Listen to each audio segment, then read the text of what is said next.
Assalamualaikum warahmatullahi wabarakatuh. Berjumpa kembali bersama saya Yang. Senang sekali berjumpa dengan Anda dan silakan Anda bisa subscribe channel ini jika Anda menyukai channel ini. Di channel ini ada ratusan video tentang pengembangan diri secara finansial maupun spiritual. Dan saya ingin Anda tinggalkan doa di komentar agar diaminkan oleh puluhan ribu viewer channel ini.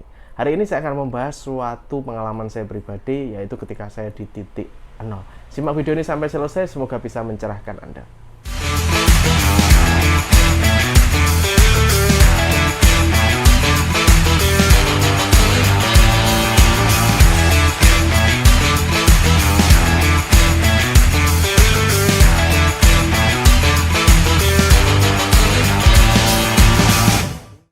Ketika menjalani kehidupan, kita itu tidak bisa memprediksi masa depan.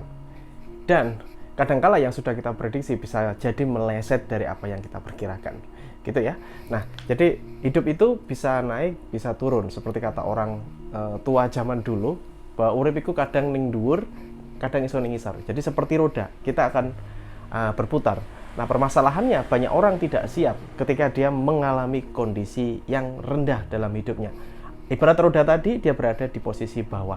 Saya pernah mengalami titik terendah dalam kehidupan saya ketika di umur 21 tahun ayah saya meninggal dunia dan ayah saya meninggalkan banyak sekali utang keluarga yang harus segera saya selesaikan, karena walaupun ayah saya meninggal, orang-orang yang ngutangi itu tetap datang ke rumah dan efeknya saya, ibu saya, dan adik-adik saya terkena teror waktu itu. Dan saya adalah satu-satunya tulang punggung keluarga yang mau tidak mau saya harus berusaha untuk menyelesaikan semuanya. Dan alhamdulillah kurang lebih 2 tahun itu lunas semuanya utangnya. Dan semua ini atas izin Allah. Dan itu adalah pengalaman saya yang luar biasa. 150 juta itu bukan uang yang sedikit di saat itu. Karena saya harus benar-benar fight, harus benar-benar berjuang bagaimana agar utang keluarga ini lunas. Dan apa yang saya lakukan? Yang saya lakukan adalah saya terus menimba ilmu dan saya terus berjuang bagaimana caranya untuk melunasi. Terutama adalah ketika saya bernegosiasi dengan orang yang utangi itu. Jadi saya negosiasi, ini utangnya saya minta ditempo, ini bapak saya udah nggak ada dan saya adalah tulang punggungnya. Dan saya melakukan negosiasi tersebut kepada orang yang ngutangi itu, dan silih berganti orang datang ke rumah. Mungkin Anda bisa meniru teknik ini jika Anda hari ini masih mempunyai amanah atau Anda punya utang. Jadi yang saya lakukan adalah saya melakukan prioritas utang mana yang urgen, utang mana yang terornya ini paling keras gitu ya.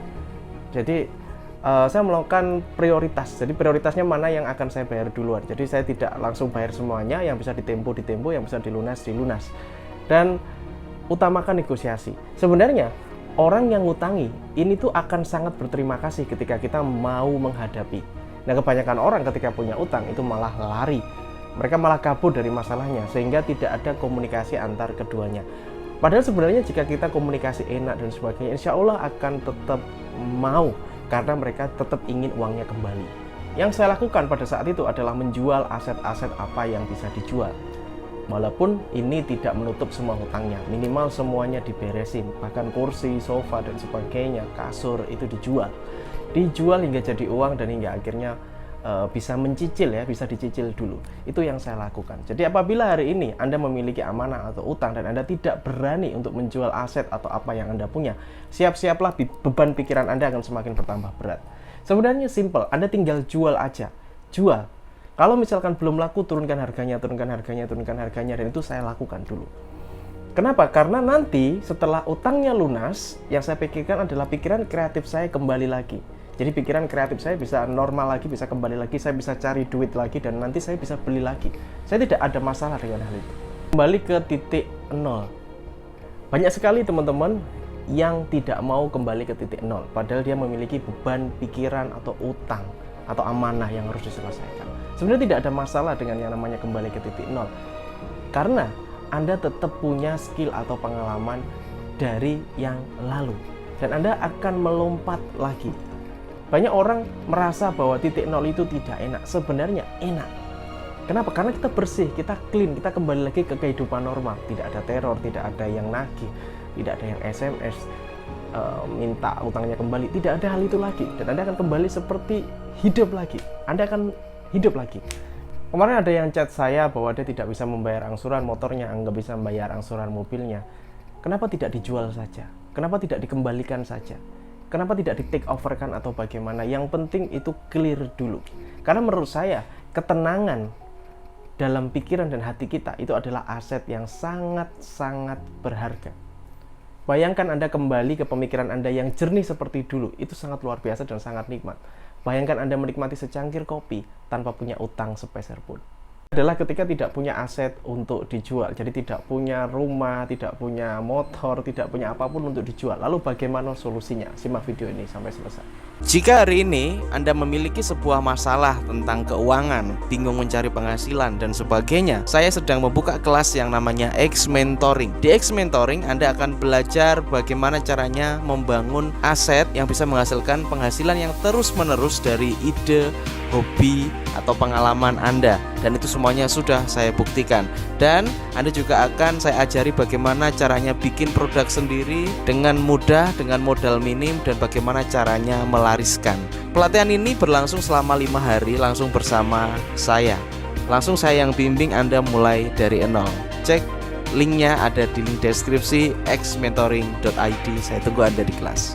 Tidak ada solusi yang lain kecuali Anda bernegosiasi dengan yang punya utang, yang ngutangi itu. Jadi Anda harus bernegosiasi dan Anda berani menghadapi dan bilang kepada dia bahwa saya akan bertanggung jawab. Saya tidak akan lari, saya akan bertanggung jawab. Ya, setelah itu coba pikirkan temponya. Jadi coba ditempo berapa tahun? Misalkan oke 2 tahun ya Mas. Saya per bulan kuatnya segini, saya per bulan kuat segini. Nah, setelah itu Anda memikirkan bagaimana cara mencari tambahan penghasilan. Ketika Anda punya utang, jangan Anda malah lemes-lemes, jangan Anda malah pasrah dengan keadaan. Bahkan Anda kabur, itu bukan real man. Menurut saya itu nggak gentle sama sekali. Jadi ketika Anda punya tanggungan, Anda harus hadapi. Itu luar biasa. Terus ini nggak mudah. Karena kita diselimuti oleh rasa ketakutan. Sehingga keberanian kita otomatis akan mengkerut. Ya. Cuman itu sebenarnya hanya ada di pikiran Anda.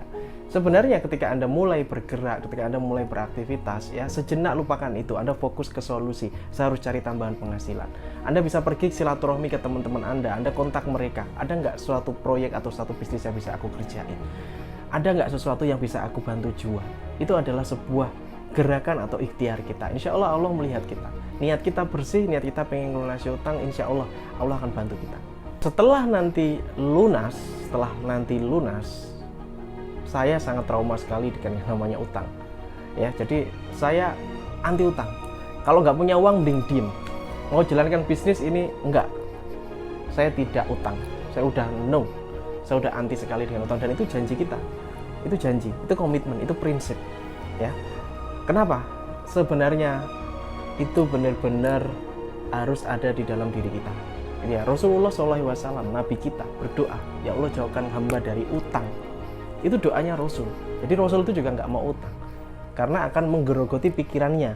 Gitu ya. Apalagi Rasul harus fokus, Rasul harus dakwah dan sebagainya. Begitu juga dengan Anda. Anda harus fokus untuk ke depan, untuk pertumbuhan hidup Anda, pertumbuhan kehidupan keluarga Anda. Jadi nggak utang lagi, itu janji. Saya akan berikan teknik lagi. Jadi ketika Anda punya utang, saya ingin Anda mencatat berapa semua utang Anda. Dari siapa, si A berapa, si B berapa, si C berapa, D berapa, dicatat semua. Setelah itu, misalkan ini kertas ya, Anda bisa coret ini jadi 2 ya, seperti ini saya contohkan langsung.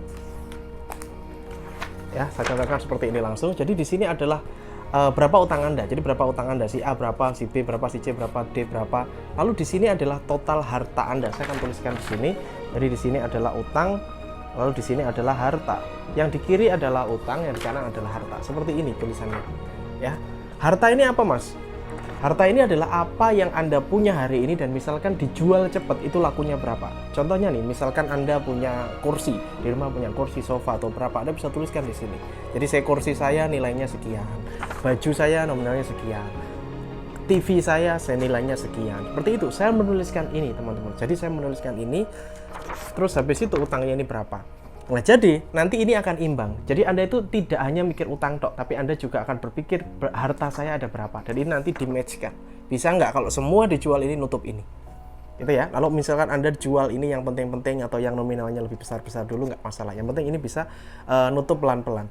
Sisanya setelah itu Anda tuliskan di belakangnya atau di balik kertasnya adalah berapa penghasilan Anda hari ini. Nah, dari utang-utang ini, dari amanah-amanah ini, itu ada yang urgen, ada yang tidak urgen. dan bisa ditempo, masing-masing ditempo ya. Jadi misalkan nih utangnya 3 juta, Anda bisa negosiasi sama orangnya, Pak mohon maaf saya bisanya ngangsur sekian, saya bisanya ngangsur cuma 300.000 satu hari, bagaimana?